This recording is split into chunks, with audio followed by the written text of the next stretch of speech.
Welcome to Electric Evolution with Liz Allan. This podcast is about the journey to a more sustainable future in order for us to be able to do our bit to achieve net zero. I'll be discussing a variety of topics with experts in their field in order to educate and increase our knowledge of clean energy, electric vehicles and the electric vehicle infrastructure. So whether you're an individual wanting to make a difference at home, a small business or a corporate, this podcast is just for you. Linda, thank you for joining me. We've spoken a couple of times, but thank you. Thank you, Liz. Thank you for having me on. So I'm going to read these things because there are so many glorious things about you that I'm going to talk about here. So you were the co-founder of eScreen Energy, which is still a residential and commercial renewable energy specialist. You took it from startup to a £2 million turnover. I'm not worthy. That's amazing. You, following on from that, you were one of the top women in EV in 2022. You won the coveted EV Champions Award last year. You were one of this last month, you were one of the Green Fleet GF 100. That is just amazing. Well done, you. I'm going to clap. Here we go. All right. I feel very humbled by it all. I mean, it's just such a wonderful, inclusive and supportive industry that we're in. As you know, and you've come across, and I've seen in your podcasts already, you know, it's an amazing, inclusive industry, and I think everybody's out there. I feel like everybody's out there to help each other, and that's this whole supportive feeling, you know, that you get, and being recognised is real little, pat on the back. No, totally. You totally deserve it. It's fabulous, honestly. So I want to find out a little bit about eScreen Energy and how did you kind of start eScreen and then end up sort of moving over. So what year did you actually start eScreen Energy in then? It was 2006. So, I mean, the background to that is basically before that I was running a fitness business. So I started my own fitness business when the children were small, and I was trying to work out how to get fit and earn some money. So I trained as a fitness instructor, and I did that. Oh, wow. And then by the time it got to 2006, basically I really wanted to sit down.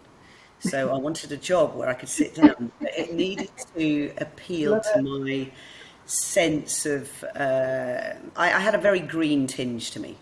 Let's face it, you know, I have young children, and as we all do, you start to care a lot more about the environment and what sort of planet are my kids going to live in. And a friend of a friend told me about somebody who was doing, they bought some solar panels, basically, solar thermal. I was looking for solar thermal for my house. And so I made contact, and then we started talking some more, and they said, well, I said, why don't we know about you as a business? Why does nobody know? Well, I haven't got really time to make this into a business. So it was part of a heating and plumbing business. Okay. So we got talking a bit more, and I said, well, in the end, after a period of time, I thought, well, why don't we actually try and do it together? Both do it part-time, carry on with our other work, because we didn't fully trust it as a business. And then over the year, we just got busier and busier. We both agreed we had to give up our other jobs and focus on eScreen Energy. So it was incorporated in 2006. And then I think the following year, we got qualified to do solar PV. As the feed-in tariffs were coming in. And it became, for me, the major part of my interest was definitely the electrical side of the business, not the plumbing side. Right. I hate anything that can leak. I know the feeling. Yeah, we had 2 leaks last year. Yeah, exactly. If it's got a plug on it, I'm happy. So I got really, you know, so the solar PV side I found really exciting. It's funny though, you know, when you look at the efficiency of solar thermal to convert sunlight, heat, or whatever to hot water, it is far more efficient than solar PV by area. But it's got all these added problems. Anyway, solar PV was becoming very popular because of the feed-in tariffs, which were over generous. to be fair. You know, Were they? yeah, Okay. they were indexly. We missed it You look all. back on it now, you go, maybe not fair, but you know, obviously the solar PV on my own roof is doing rather well. So you know, I think yes, I've done well out of it myself, but that's Yeah. not the way I wanted to look at it. You know, it was a case of how can we now solar PV stands up on its own, which is wonderful, Mm, where it should have been earlier, perhaps, but at the time, the feed-in tariff roller coaster, as we referred to it, was just literally all over the place. The government would suddenly decide to cut the feed-in tariff. A lot of the time, December, December the 31st, which meant that we were frantically everybody trying to get installs done in the yeah. middle of winter, Yes. when it But that really comes wasn't out. suitable to be on roofs or high up. Mm, mm, And it was all a bit of a nightmare. And then gradually the feed-in tariffs left. yeah. And Yeah. at that stage, so I think you did say, sort of, how did East Green Energy, did you say morph into? Yeah. Yeah. Right, yeah. So towards the latter years of that, we'd started looking at electric vehicle charging solutions, because my customers were basically coming to me and saying, Linda, I've got all this solar. Now I've got into electric vehicles, and I'm thinking, you probably know a lot about those. So it was very early on, because you know all those early adopters they're great to get information off. They're just Yeah. Yeah. fabulous, and they do all the geeky research, and they come to you and say, you know, we've seen about these vehicles, and I want to get one. Can you put in an electric charge point for me? So, all right, we better get qualified to do that. Yeah. So that was the next step, and then ultimately decided that it needed to be a separate business. So Right. EV Driver was set up as a separate entity, and at the same time things were getting a little bit tough on solar PV, but the heat pump industry and biomass was really busy on that side of the Yes. business. Yes. So my business partner and I came to sort of a natural conclusion. We were going to split the two businesses. I was going with the EV Driver business, and he was staying with the plumbing and maintenance side of it. And East Green Energy is still doing really well. Yeah. They're just down the road, and solar PV is really busy for them again now. I can imagine. Yeah, absolutely. But the EV Driver side, you know, I decided I wanted to build a network of EV charge points as well as installing for home and things. And that's really where the basis of my experience and expertise came from, by finding out the hard way how difficult it was to start a network. And I think that's how we all learn, isn't it? You do something and you find out what's good and bad about it and what's missing. Yeah. And there was so much missing. What's there? You know, there were things like nobody was really looking after the driver. No. You know, that's still where I come from. I come from this, how is this experience for the driver going to improve? We've got to make it better. We've got to make it easier. And that's what drives me on a daily basis, you know, to sort of just keep perfecting that side of it. Yeah, absolutely. Sorry, I Okay. waffle on, Liz. You have to stop. Oh no, God, no. That's what this is here. That's what we're here for. Don't say that at all. No, I totally get you. Like, I always talk about this in the podcast anyway. I say it's the voice of the customer. We call it the voice of the customer in continuous improvement, and that's what it's about. Yeah, totally. Because no matter what you do as a company, you've got somebody using that charge point in the end, haven't you? So it's the thought behind. You've got to put thought into what you're providing. Otherwise, it's a service that might not be used. Yeah. And I think that was it, you know, and early on in building the network, I knew it wasn't going to be used. You know, there weren't, we've still only got, you know, around 2% of people driving an electric vehicle now, full, you know, EV. So back then, it was a tiny proportion. But we did have a situation in the east of England, which was a bit sort of a mismatch. We had quite a lot of registrations of electric vehicles, but we had no network.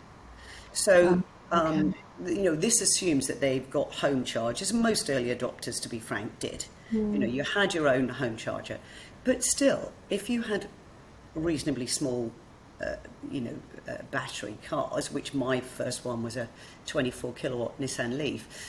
I couldn't go and see customers in parts of the east of England because I wouldn't get there and back. Yes. So, Oh my God. and that was and I just thought, well, I'll build it because nobody else is going to do it.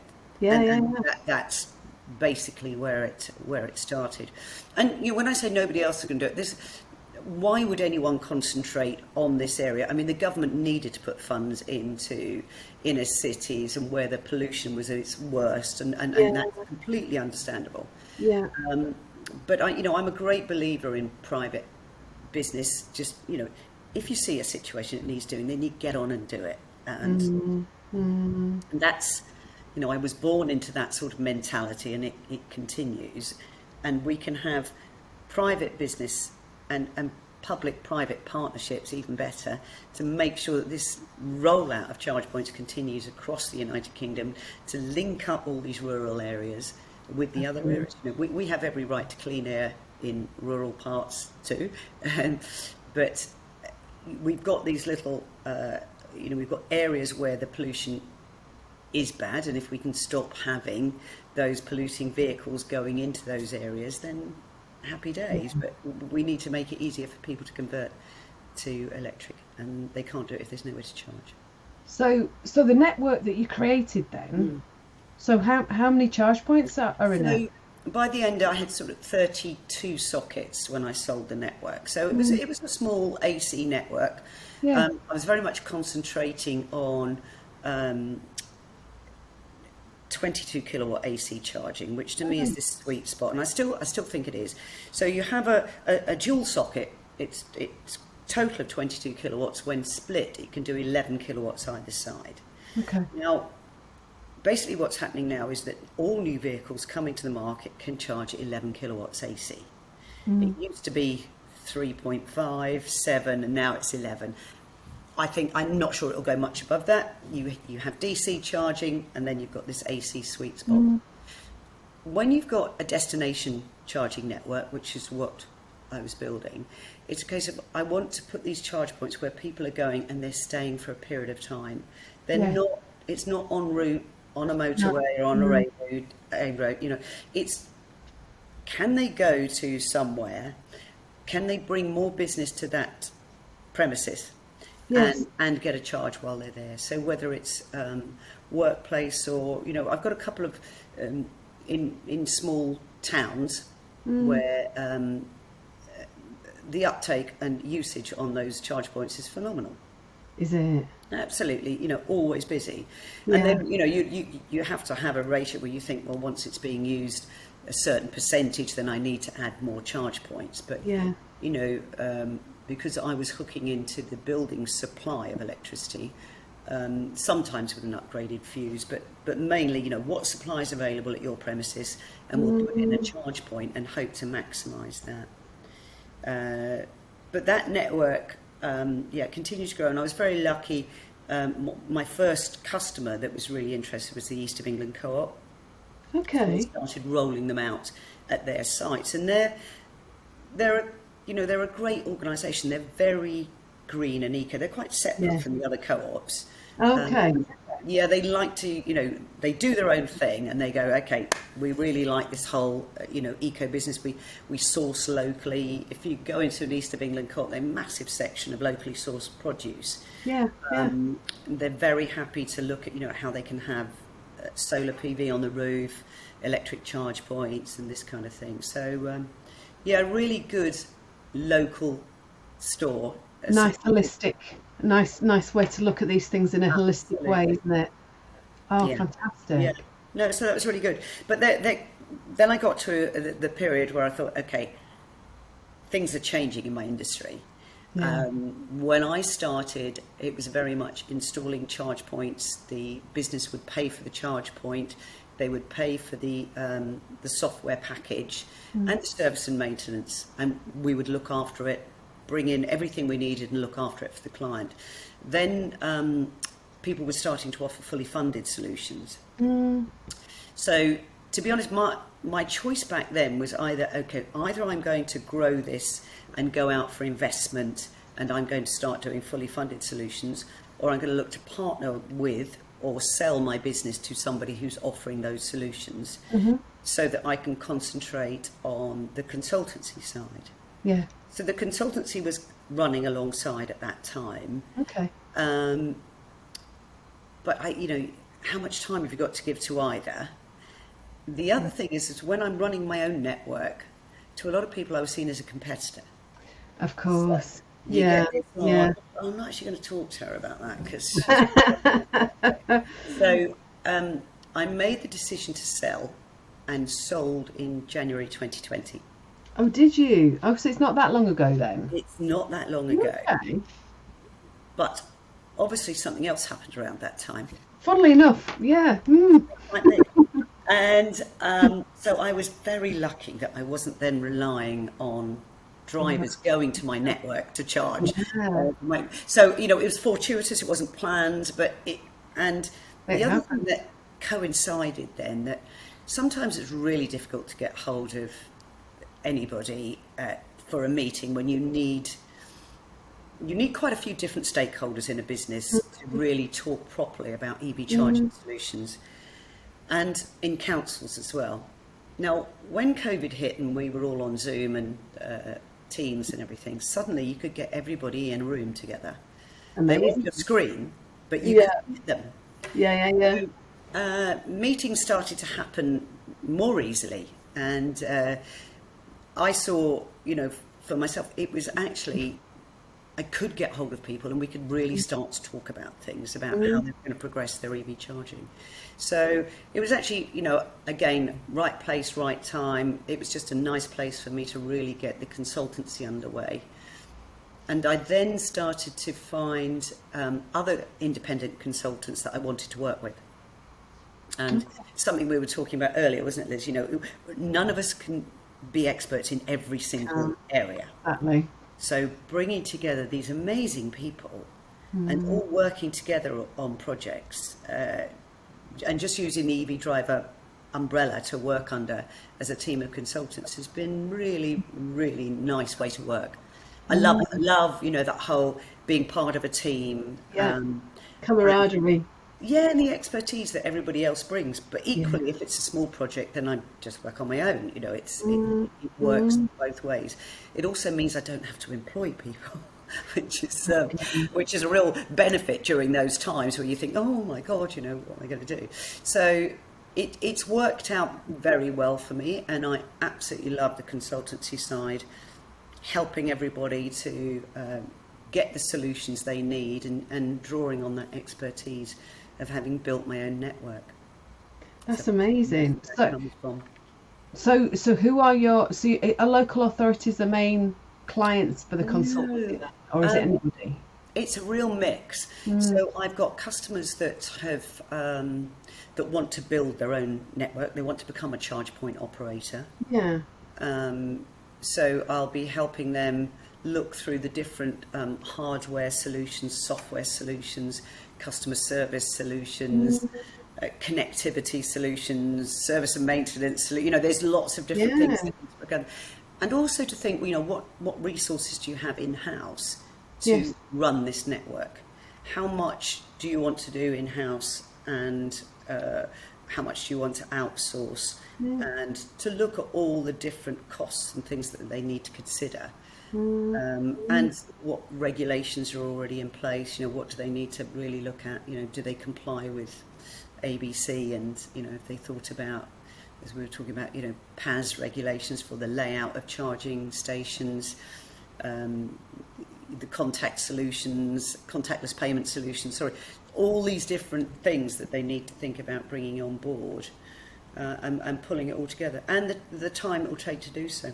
And that's without looking at, the district network operations, the DNO connection costs and things for building these things. There's a lot of stuff they need to think of. You've just introduced me to so many things just by saying that. So they need to know all of this before Well, I think before they can move forward. Really.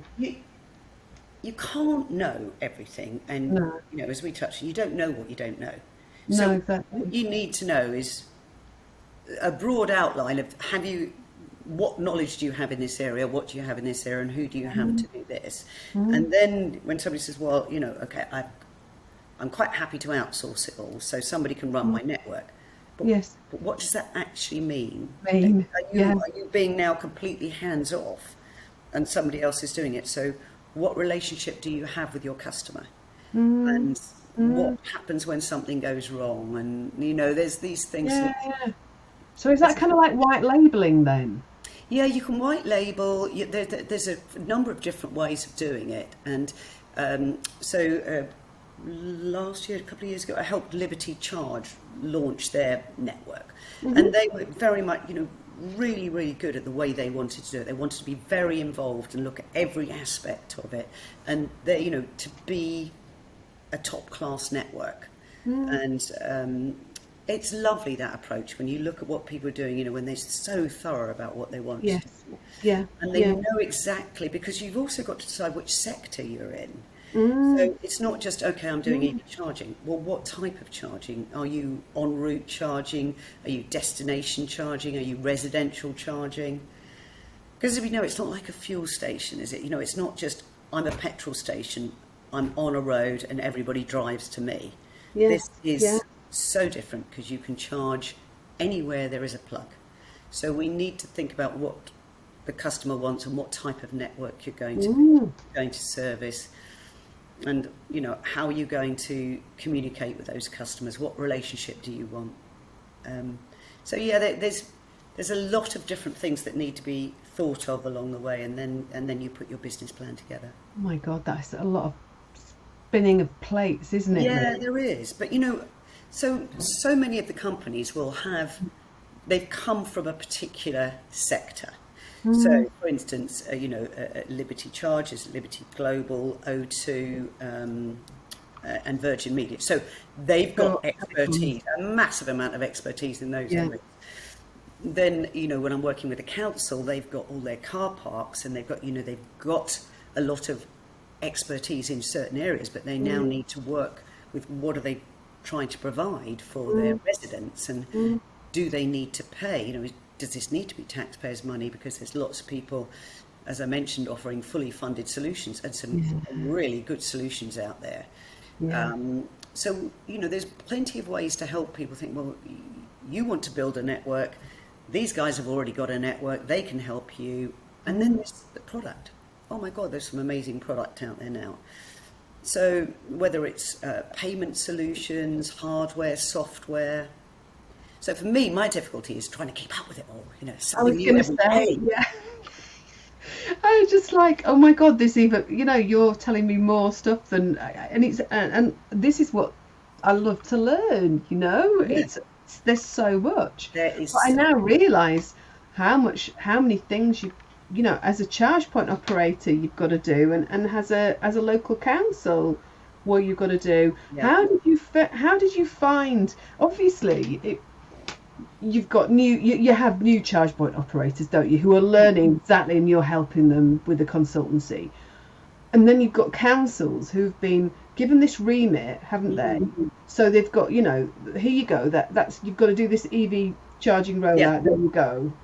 And kind of, is it like, did you feel it's a bit like a hot potato, or there's somebody's going, no, to you, to me, to you, to me? Exactly. And I think there's a little bit of, well, we'll do a little bit of research on this, and then perhaps we'll leave it on side. And you get obviously different councils with different remits. Some are so quick on the, and they really want to roll forward with it.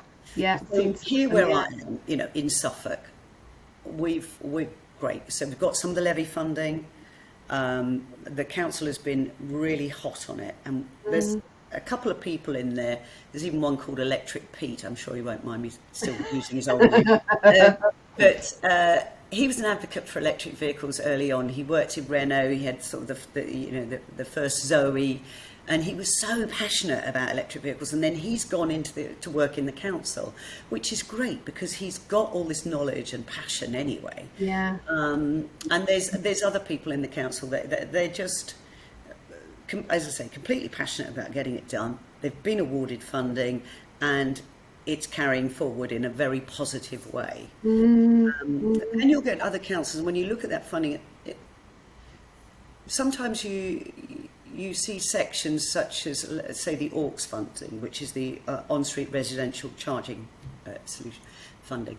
For quite a few years, there was no uptake. And you wonder, how do we communicate this to the residents, that if you're in your street, Liz, and you haven't got off-road parking, and you'd like a charge point in your street, who's told you that you need to go to the council to say, I'd like this charging in my street, for them to then action that, take it forward?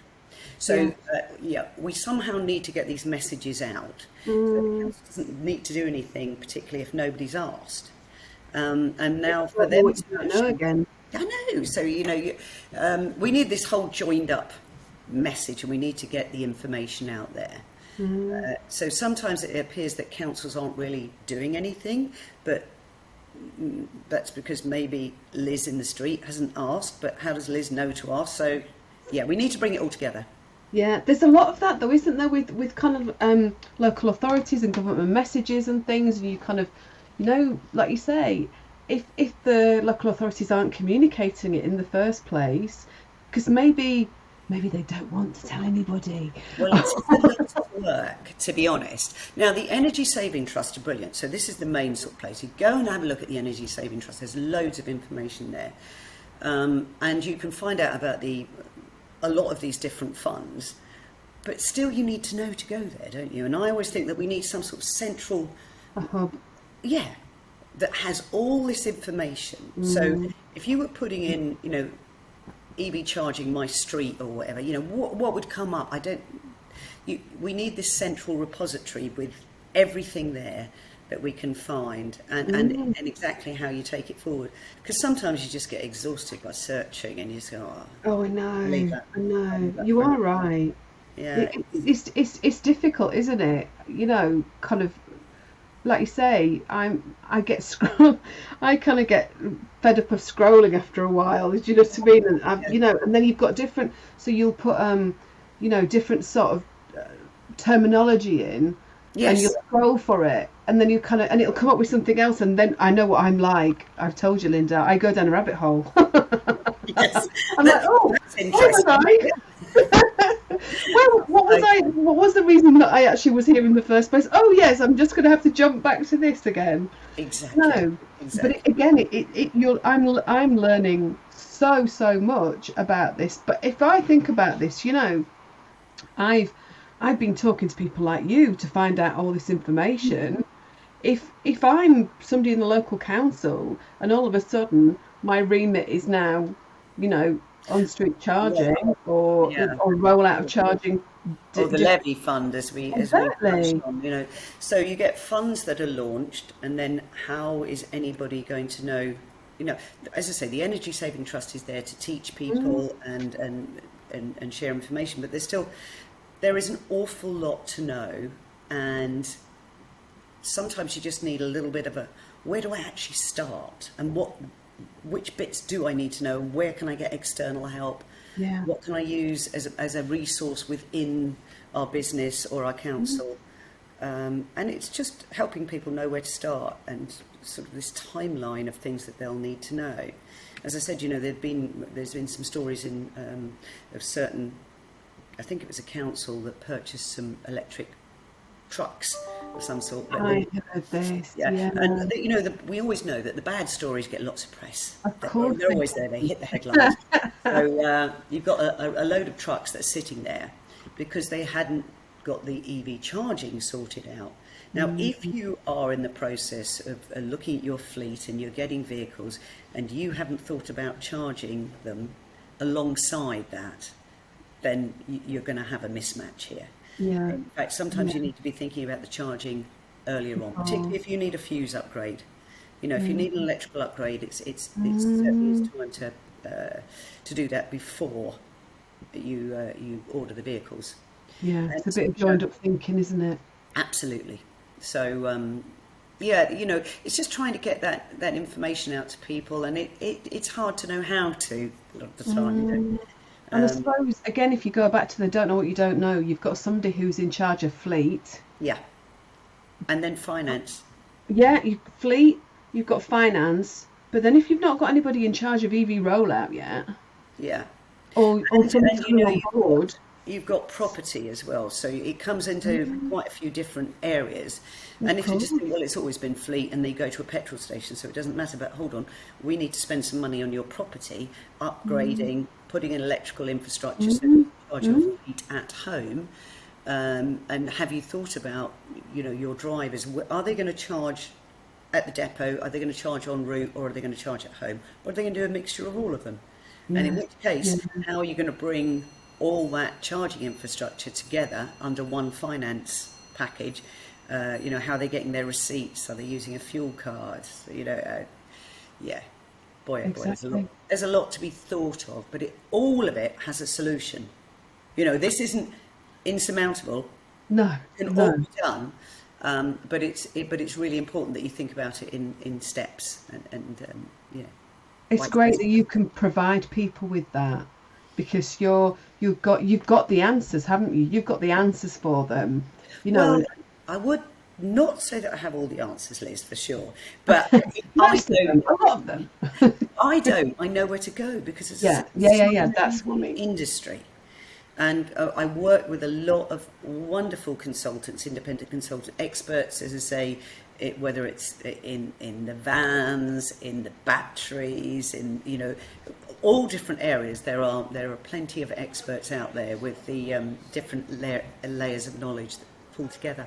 So on the website, the different sectors that you're dealing with, you've got property, hospitality. We've talked about local authority. We've covered fleet a little bit and workplace and charging at home, consultancy and funding.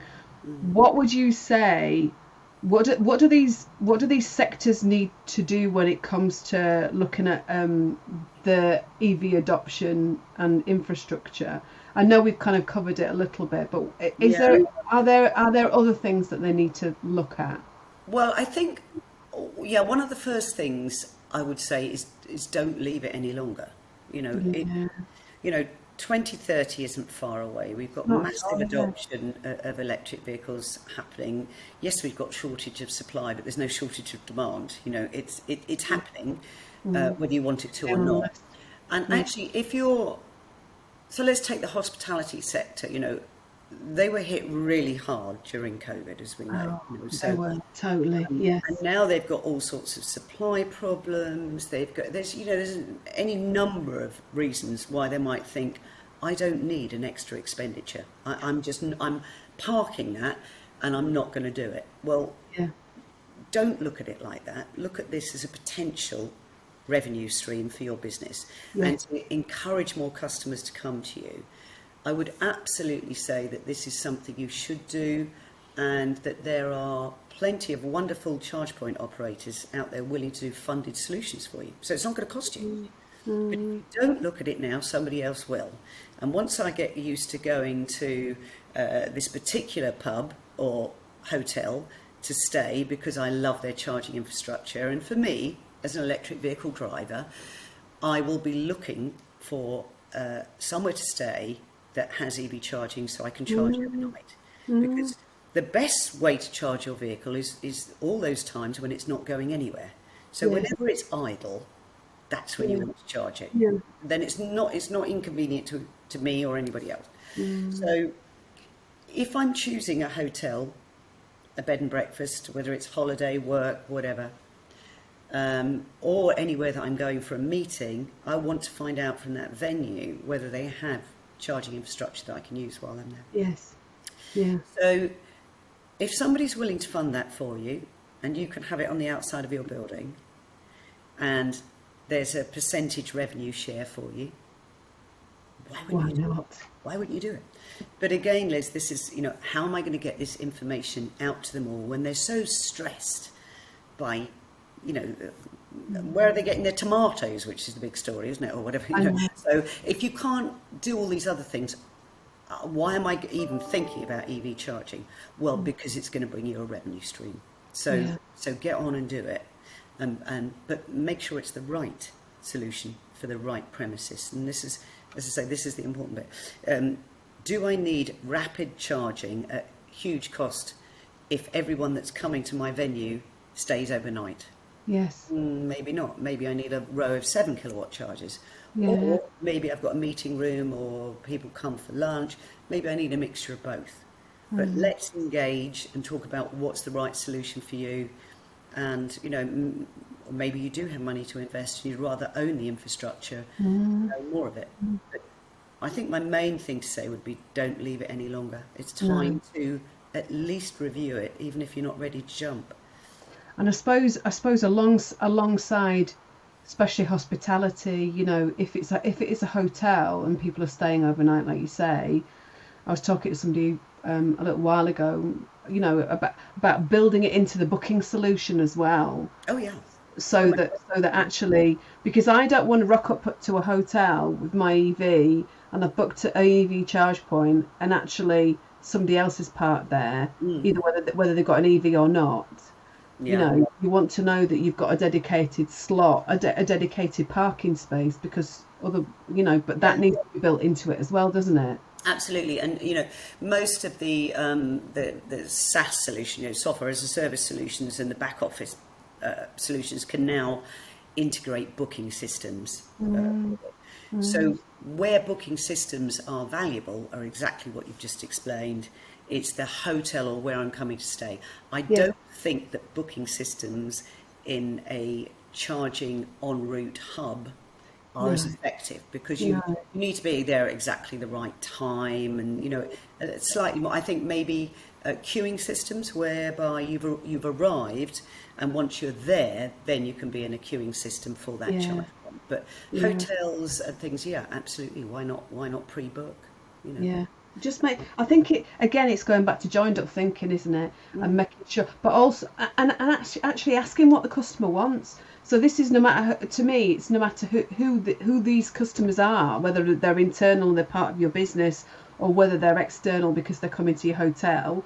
It's kind of actually asking them, is this a benefit to you? Don't just stick it in because you think that actually it's the right thing to do, because you might actually not get the uptake that you want because you've not asked the customer who's going to come along and use the service anyway. Yeah, and you know, we mustn't forget that it's a young industry and we're all learning as we go. So we've had the early adopters, and we're still, you know, only 2% of vehicles are electric, and the next lot that come, you know, we've seen that, you know, the company car, the rep's car, etc. is out there. What worries me about that is a lot of people are being delivered their electric vehicle with absolutely no information about charging. I know. You know, no information about the car itself, but they think, well, I've had a car before, I'll learn that. But if you've not been taught anything about the charging infrastructure, where to charge, how to charge, and etiquette, you know, about not leaving it plugged in and wandering off. So there's a number of different things that we need to help the new drivers with. You say that, you know, what does the driver actually want when they come to your hotel or your premises? So if we're back to hospitality, if you're a group booking in a hotel, you'd be asked to, if you're having a meal, we're going to give you a set menu and we'd like you to choose off the menu because we know there'll be, you know, lots of people coming, and none of us mind doing that, do we? If we want to, not at all. Let's say it's got a spa, we need to pre-book a treatment, we need to pre-book a meeting room, we need to pre-book plenty of things. So you're going to want to pre-book your charging, aren't you? It's logical, it's what you do. And you actually don't mind paying a premium for some of these services as long as it creates convenience. I would much rather, as I say, drive to the hotel, or where I'm saying, plug in and park overnight, and I don't mind paying for that, paying a premium, because the convenience is such that I haven't had to drive somewhere else, especially to fill up. I'm bound to spend more on coffee and a sandwich while I'm waiting than I am, you know, going to the place of convenience where I was going anyway. So. No, it just makes sense, doesn't it, to kind of to actually put those things in place. There's lots of layers, aren't they, to this, really? Yeah, and there's lots more that will be coming. You know, there's going to be so many more things we can do, and data, we live in a very data rich world, and we're able to look at information and patterns of people's behavior and things like that, and see, what is it they want. Maybe what they want today isn't what they're going to want in 5 years' time, but we can do so much more with these very clever solutions, and we've got different payment solutions at the moment, and at the moment, early stage of EV charging, it was complicated. You needed to download an app for everything. You need to be a member. Perhaps you're paying a membership fee, and those things are drifting away. And we've got more contactless payment, and we're able to access by plug and charge, this is the Tesla solution, where you rock up and you plug in. You've given your information, and now it just says, "Oh, hi Linda, it's you. Yeah, I'll just bill you later." No tapping a card, no doing anything. Now these sort of things are being adopted by other ChargePoint manufacturers, by other OEMs, the car manufacturers as well. So that we will have a seamless solution with a protocol called ISO 15118, which will allow for this plug and charge protocol to happen everywhere. Okay. In the interim, I think in the UK we are going to have it mandated that we will have contactless payment solutions, must be on all charge units, possibly as low as 7.1 kilowatts AC, which I'm not entirely sure myself that that's the right thing to do on such low cost equipment. It's going to make it high cost, and I know for myself as a network operator back then, I would choose not to run a network if I was being forced to include contactless and everything, because the cost element is so high. Yes. Also another point of failure tech wise. So I would be very nervous about that.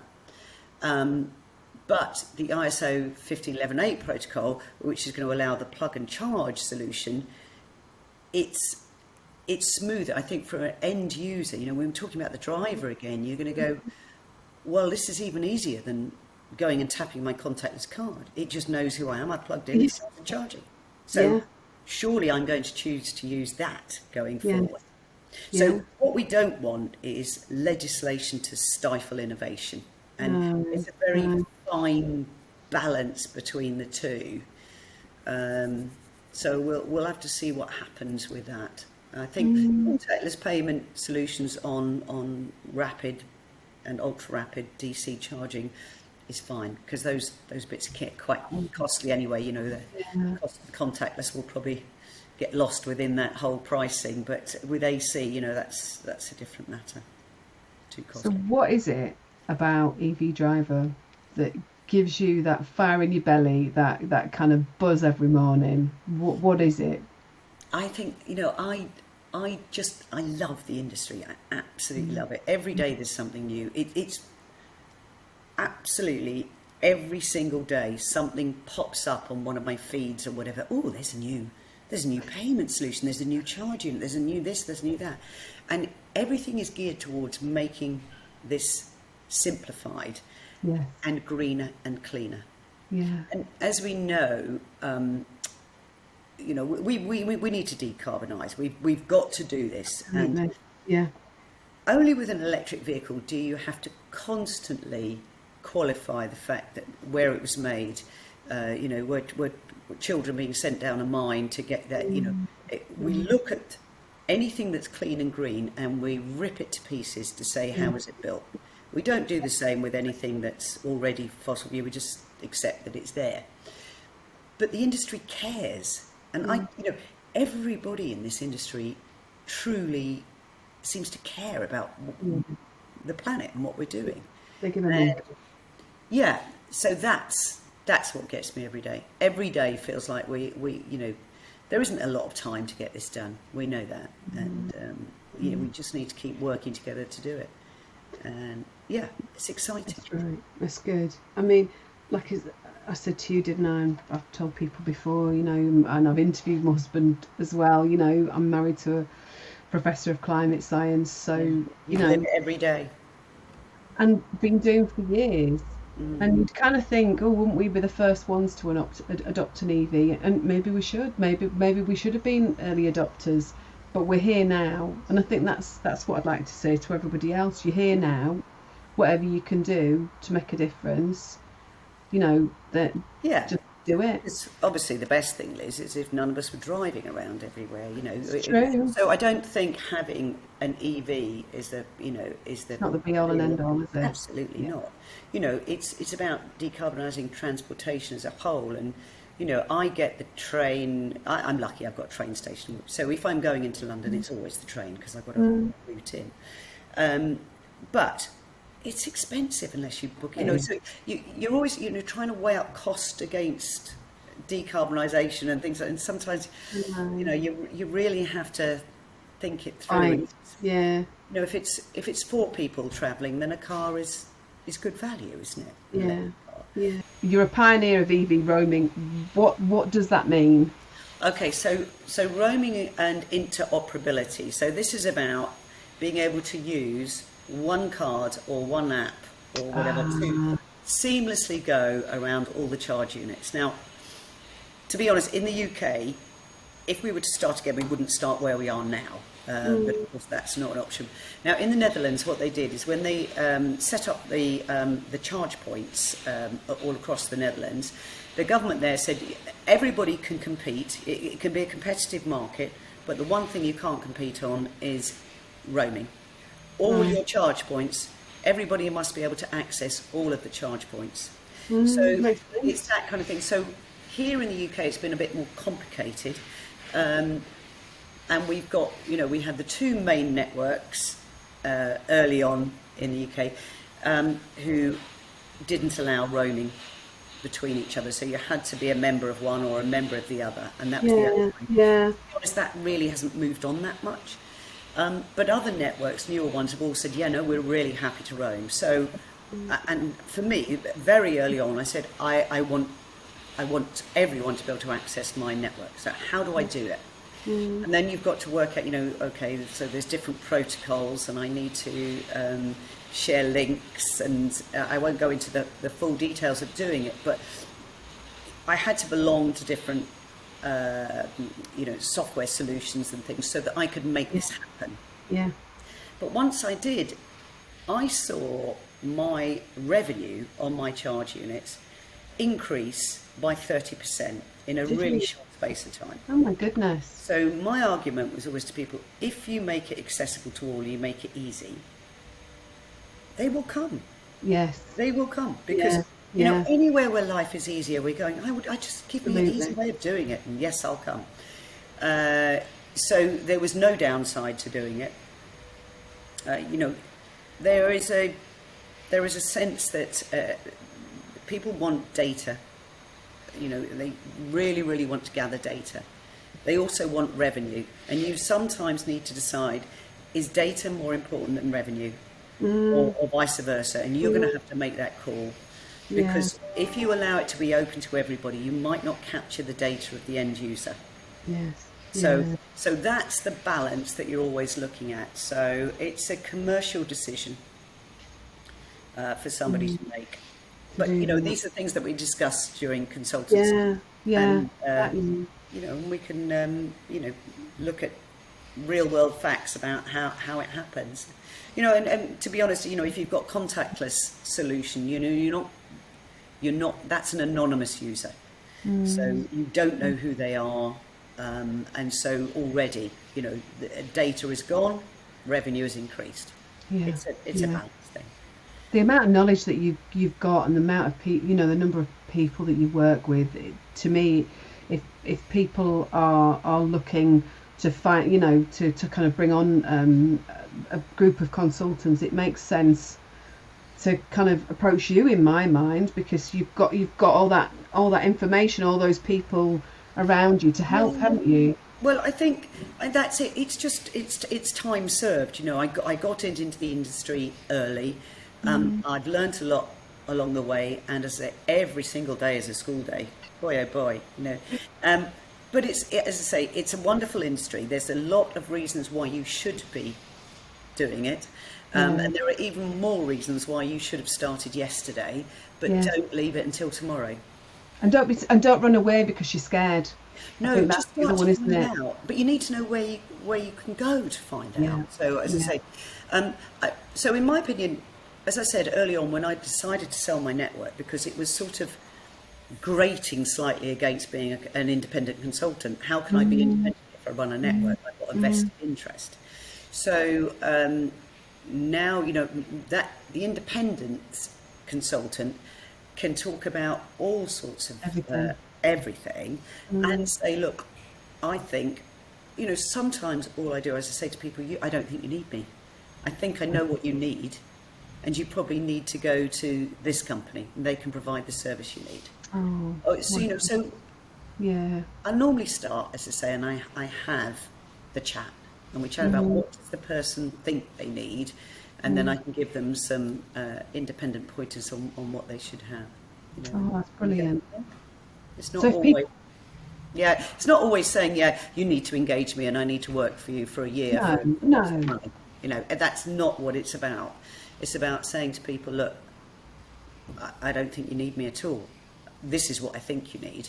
yeah, well, that's And good. these are the people to approach. Yeah, if you can give them pointers in the right direction, that's fabulous. Yeah. So go on, tell everybody what your website address will you, so that they can find you. Well, it's www.evdriver.co.uk. Nice and simple. And you're on LinkedIn. I am, Linda Grave on LinkedIn. So I do, obviously, as we always say, our personal opinions are our own, but there they are. I do most stuff through Linda rather than EV Driver, but EV Driver is on there as well. Brilliant. Oh, listen, it's brilliant. I've really enjoyed talking to you. I so enjoyed talking to you, Liz. We've got so much to do, and as I say, getting that information out there, I love what you're doing, providing information for everybody, interviewing people. It's super fascinating, and everyone should be listening to your podcast. They should also, as I mentioned when we chatted earlier on, we need to do an interview with Liz. One day.